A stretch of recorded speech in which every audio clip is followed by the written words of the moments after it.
घरकुल लाभार्थ्यांना निधी द्यायला टाळाटाळ केली जात असल्याने यवतमाळच्या आर्णी पंचायत समितीत पंचायत समिती सदस्यांना तोडफोड केली। शिवसेनेचे पंचायत समिती सदस्य रवी राठोड आणि अन्य शिवसैनिकांनी आज आर्णीच्या पंचायत समितीत हंगामा केला। या प्रकारामुळे कार्यालयीन कर्मचारी घाबरून कार्यालयाच्या बाहेर पळाले।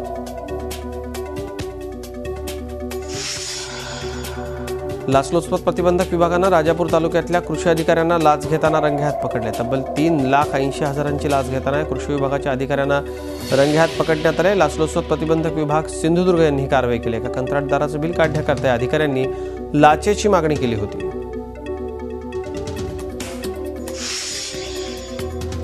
रायगड जिल्ह्यामधल्या हजारो अंगणवाडी सेविकांनी आज रायगड जिल्हा परिषदेवर धडक दिली। जास्त सेवा जास्त लाभ याप्रमाणे सेवा समाप्ती लाभ देण्यात यावा, भविष्य निर्वाह निधी सुरू करावा, आजारपणाची आणि उन्हाळी सुट्टी भरपगारी लागू करावी, मिनी अंगणवाडीचे नियमित अंगणवाडीत रूपांतर करावं, अंगणवाडीसाठी सुधारित घरभाडं लागू करावं अशा मागण्या यावेळी करण्यात आल्या।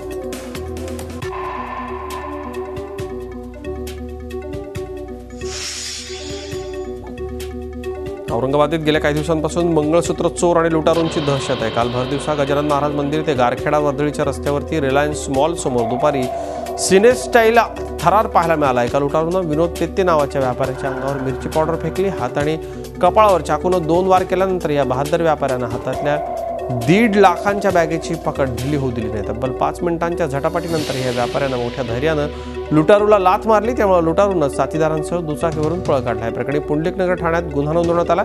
विनोद पेद्दी हे D2H रिचार्ज व्हाउचरचे डीलर आहेत। ते बँकेतून रक्कम घेऊन जात असताना ही घटना घडली। त्यांच्यावरती खासगी रुग्णालयात उपचार सुरू आहेत।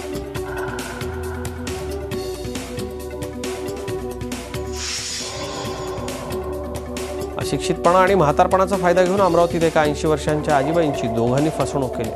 त्यांच्या हाताचा अंगठा घेत त्यांच्या नावावर असलेली 12 एकर जमीन हडप केली। अमरावती जिल्ह्यातल्या धामणगाव इथली घटना आहे। नलिनी चंद्रकार नांद्रेकर असं या आजीबाईंचं नाव आहे।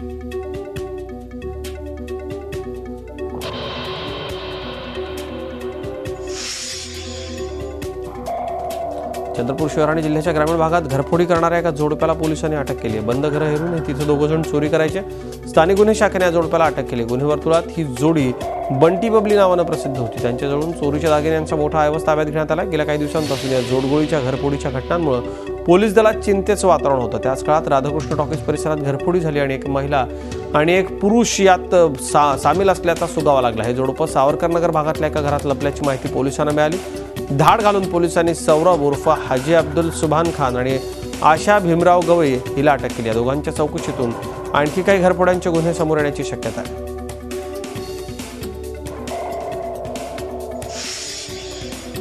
सातपुड्याच्या दुर्गम भागातील कुपोषण आणि माता मृत्यू कमी होण्याकरता महिला बालकल्याण आणि आरोग्य विभागाच्या वतीने गर्भवती मातांना 8व्या महिन्यात बुडीत मजुरीचे 2,000 रुपये दिले जातात। तसंच प्रसूतीनंतर 2,000 रुपये देण्यात येतात। मात्र गेल्या काही वर्षांपासून इथल्या शेकडो महिलांना हे पैसेच मिळाले नाही।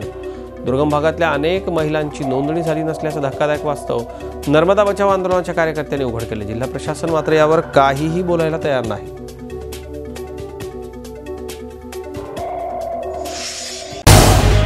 झी 24 तास रहा एक पाऊल पुढे।